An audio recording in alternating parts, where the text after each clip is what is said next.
All right. Good afternoon, everybody. It's Ann Sieg, and we are going live. I'm going to have something very, very, very special for you today that I'm really excited to share with you and extremely meaningful to me. So just want to welcome everybody. All righty. It is looking like we went live. I sure hope so. So this is Ann Sieg. I am the creator and founder of the E-commerce Business School, and I'm really excited to connect with you as we are the broadcasting arm of the E-commerce Business School. And our goal is to display to the public that we are real people who have a go-giving community that supports and empowers each other. So we're thrilled to have you here. And with that, we're going to help take your business to the next level with this edition of the Voice of E-commerce. So again, welcome everybody. Got a powerful, powerful message to share with you. What I'm going to do is actually go to my screen and share with you just something that I put together, and I hope I can do this successfully. So just give me a little moment as I gain my bearings with this tool that I'm using. It's called Zoom. So hang on, I'm going to share my screen. And there it is. So you guys let me know. Do you see my screen? Let me know. There you see it. Voice of E-commerce, here we are. All right. I want to let you know that we do these on an ongoing basis. And so if you like what you're learning from our sessions together here, just go ahead and write in "add me" in the comments section below. If you know you've done that in the past before, you don't have to repeat it every time. If you're brand new, just go ahead and take care of that right now. Add me, all right? That way you're notified of future broadcasts from the E-commerce Business School. Today is D-Day. Now, on a cultural level, we are losing our cherished traditions and history. And history and traditions is what creates our foundation. It gives us our perspective, and it's important to remember what got us to where we are. And I think it's much to our folly not to do so. So today is D-Day.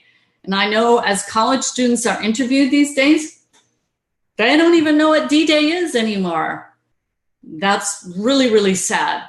So as Dwight D. Eisenhower said, General Dwight D. Eisenhower, the free men of the world are marching together to victory. And yes, I am going to tie this into business. And I'm going to give you a really powerful, powerful family story related to D-Day. So just a little historical perspective. It was codenamed Operation Overlord. And this is taken off of Wikipedia or somewhere. The battle began on June 6, 1944, also known as D-Day, when some 156,000 American, British, and Canadian forces landed on 5 beaches along a 50-mile stretch of the heavily fortified coast of France's Normandy region. All right, just one more slide with some text here. So over 225,000 Allied and German troops were killed, wounded, or went missing during the Battle of Normandy. And this figure includes over 209,000 Allied casualties. If you remember your history, the Allied forces were battling against the Axis, A-X-I-S, the Axis forces. So with nearly 37,000 dead amongst the ground forces and a further 16,714 deaths amongst the Allied air forces. So this was a very, very big day in history that the US put so much effort and resources into ending the World War. And it's personalized. This is it's not very good, the clarity here, the pixels on the photo, but you can see the angst and the anguish going on amongst these men like this as they got out of the boats or the big ships that carried them across the Atlantic Ocean, and they knew what they were heading into and their potential destiny. And the destiny is called death. Death for liberty. That was the price to be paid on that day. And they did it and they paid the price. So it's important we remember.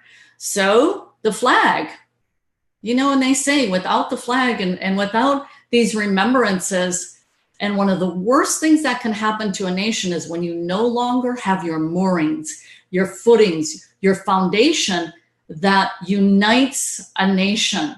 And we know our country is under siege right now in a different way. I don't want to go on about that, but it's true. A lot of people know there's a civil war at a cultural level going on. Well, what keeps our moorings, what unites us is the flag and the remembrances of what has moved our nation forward. So it is critically important. And this is chiseled out in stone as General Dwight D. Eisenhower gave that order. You are about to embark upon the great crusade toward which we have striven these many months. The eyes of the world are upon you.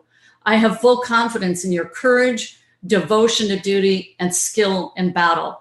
They needed to hear that, didn't they? And this is going to tie into, you need to hear sometimes similar things when it comes to owning a business. All right. It is very personal to me. So that is my beloved father-in-law, Robert F. Frank. Oh, I'm getting flustered. Robert F. Sieg. F stands for Frank. He was the most loving, kind, generous man imaginable. When he met me, I was in the car, he reached in and he just wrapped himself around me. He said, I am so happy to meet you. He so warmly brought me into my husband's family. But there he is with my eldest son. And he died, passed away when Robert, who was named after his grandpa, this is Robert right here, our middle son, yes, was named after him. And when I was pregnant, we didn't know the sex. We never had those tests done. We never knew what we were going to get. And I kind of liked it that way, actually. It was a surprise, right? Anyways, he said, well, I just hope you're not naming him after me. I said, we looked at him. He's like, no, you're not. And I could tell inwardly he was very pleased. And good thing, too, because he died when Robert was 1 year old. It was a very, very tragic accident. He fell off our back steps, hit his head, had a hematoma, massive brain bleeding, had surgery, died 7 weeks later from having been in a coma for 7 weeks. So he was named after Robert, and it was really good and a blessing that he could see that a grandson was named after him, okay? So he served in World War II, and he served in the Korean War, and he enlisted early. World War II was raging, and he was, you know how in the teen years you're looking for a sense of purpose and destiny? I'll go and fight the war. So he did, and he was 17 when he was shipped off, and he joined the Navy. He joined the Navy. So my husband had this big, huge photo of the entire class of shipmen in front of the San Diego. And what happened, and my husband cherished that photo, my husband's dog, when he was in high school, chewed up that photo. And the boys had that story related to them over the years. So Robert, who was named after his grandpa, never knew his grandpa. He was a year old when his grandpa died, all right? So that's the backdrop there. My son, Robert, M, for Matthew, he lives in Ningbo, China. He moved there 6 years ago, and he is a sourcing agent in China. And I ended up getting into e-commerce after he had moved to China, after he had this career as a sourcing agent. And so he has been a part of the e-commerce business school as a trainer. He authored this book, From China to Amazon. And so he helps provide sourcing services for our members who want to source from China. And yes, we've done educational sourcing trips to China. We've done 2 of them. And that was the first one there when we were at the Canton Fair. Everybody with me still? Following the storyline? Named after his grandpa. His grandpa was in World War II and Korea. And by the way, whenever we would inquire about the war, he would always say, let's just say I did my time. And that's all he ever said. We never heard the stories of what happened on his ship. We heard nothing. Let's just say I did my time. But we noted there was a behavior he had. Any loud noises, a car going by really loud with the muffler, he would jump. And we didn't know why that was. It was because of the war. We got all his records. We learned about his experience there. All right. So this is where it's going to get tough. Hang with me now. I have to lift something that's kind of heavy and awkward. So we had, I don't remember exactly if we ordered this. I think we did. See, it's big and heavy. Can you guys see what that is? It's a flag box. And in there, so it's in commemoration to my father-in-law. No, he was not at D-Day, but he was in the Navy out in the Pacific Theater, as they called it. And that's where he served. And it was a gunnery ship. And we just didn't know much about it until December 2017. So what happened is Rob was going to come and visit us in Minnesota, visit the family. They're all up in Minnesota. And we rented out an Airbnb so we could be like a family together, Robert and me and my husband, Brian. And so that's our Airbnb. That Airbnb, we're over at the University of St. Thomas, that picture to the right.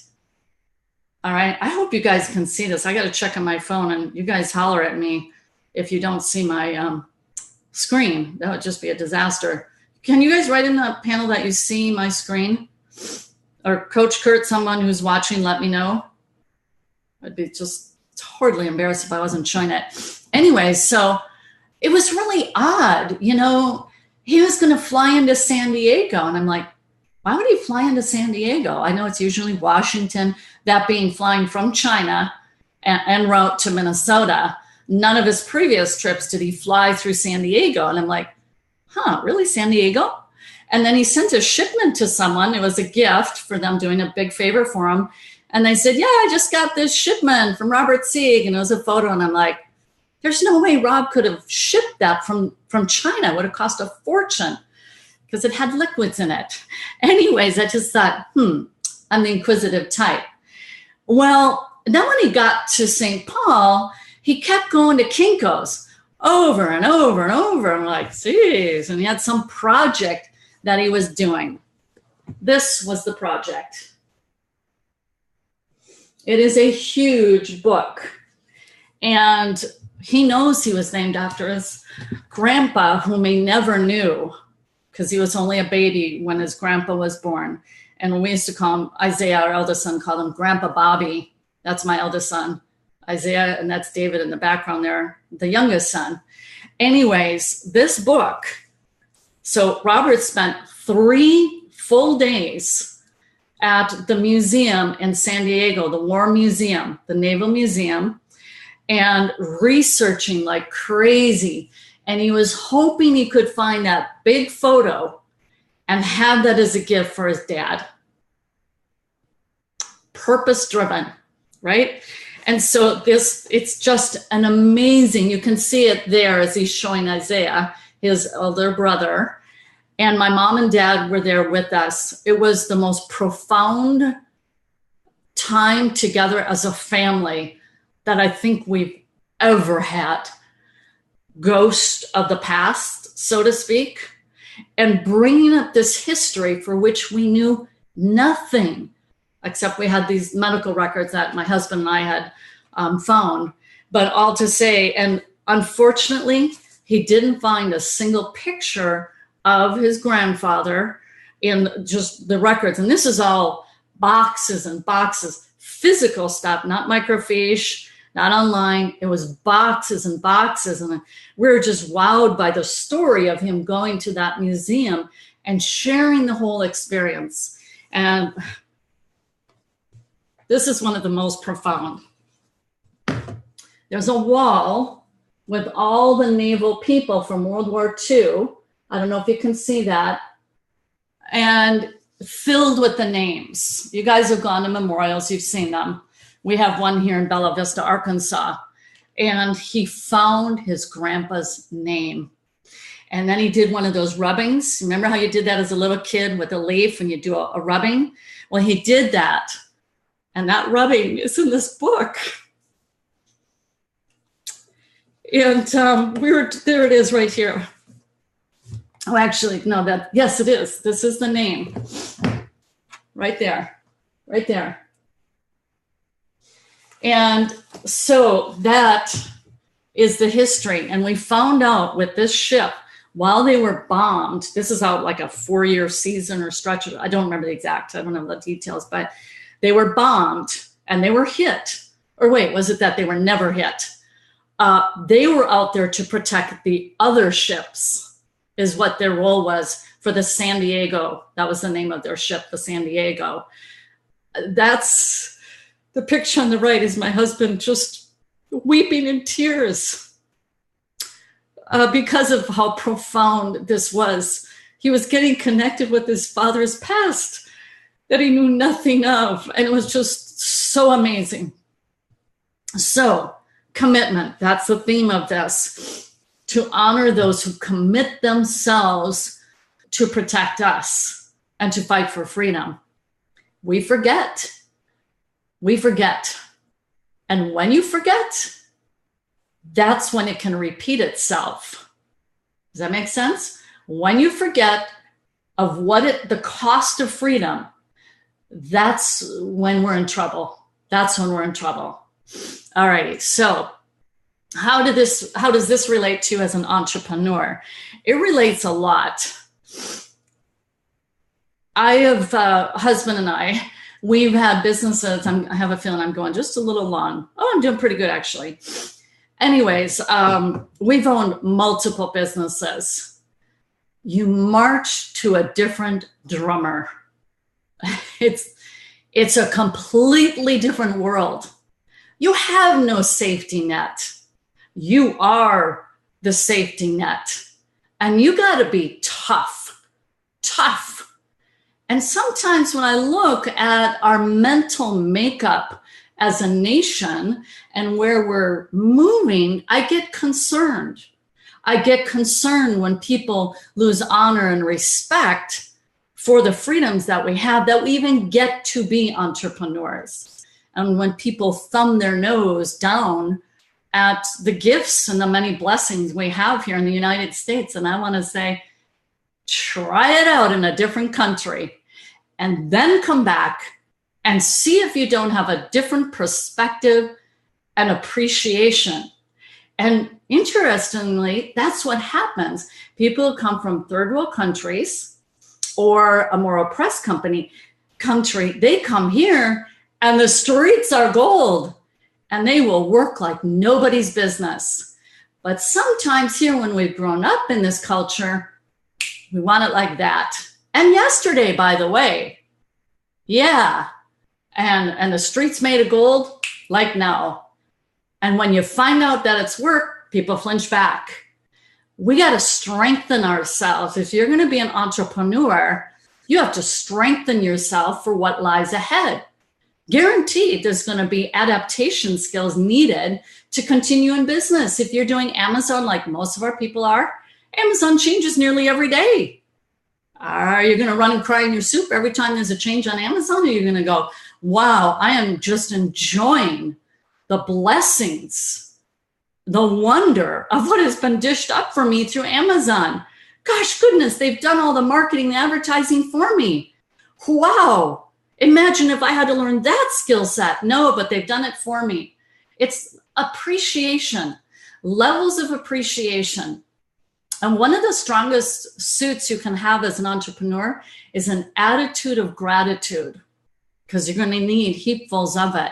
And we see it. We see it at display in our community. Someone with the most pleasing, grateful attitude, and the other person, just the complete opposite.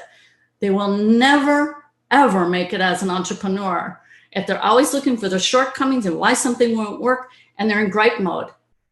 This sewing the place for you. all right, to be an entrepreneur. You've got to buck up.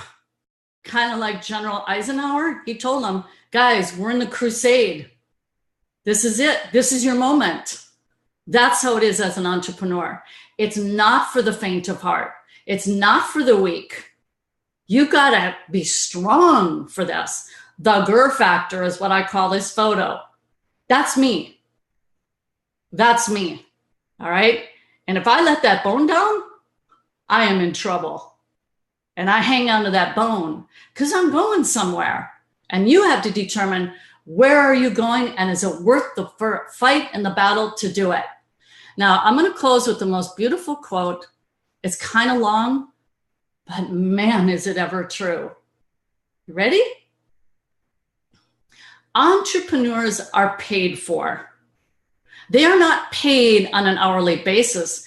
They are paid for their vision, their courage, their stamina, and the willingness to do what others will not do so they can live a life that others will not live. They are paid for staring down fear, ignoring fatigue, fighting loneliness, pushing through discouragement, and walking by faith. They are paid for putting their dreams, lives, and security on the line. And those who have been there understand that being an entrepreneur is a high wire act without a safety net. They are the modern day heroes that deserve everything that comes their way. Dr. Tom Barrett. That photo, I encourage you to watch this documentary. It's called Man on Wire. Man on Wire. That's between the two Twin Towers, all right? That's my life. What I just read to you, that's my life. So get a screenshot of this. I'll try to post it in the comments section. I'm going to close with this. It was my CPA when he's a veteran. We say, thank you for your service. He says, Ann and Brian, you're doing the ultimate service. And I'm like, whoa, that almost sounds like blasphemy. We're talking to veterans. And I thought, we're pulling the economy forward. Small businesses statistically are the drivers of this country, not the big corporations. They stand out, Walmart, Amazon, etc. It's small business that is the engine of this country that provides jobs. All right. I say, God bless. And when I see someone successful, I'm not embittered against them. I go, wow, and that could be me. That's the attitude of gratitude, not why are they making that much money? We should take from them. Wrong, faulty thinking. They're there by the bounty and the fruit of their labor. All right, last thought, this is it. Write in the comment section below the meaning and the commitment that you have to your business. Is it about this big? This big? I'll do one little thing, and if it doesn't work, I'm so out of here. Or like, oh, and you ought to see me. This is why I'm doing business. All right, so have at it. Thank you, everyone. Please honor the veterans that you see and meet along your day here today. Reflect a few moments on the bounties that we have and the grateful heart to be able to go out and be an entrepreneur. So it's a wrap. Have a blessed day, everybody. Bye-bye.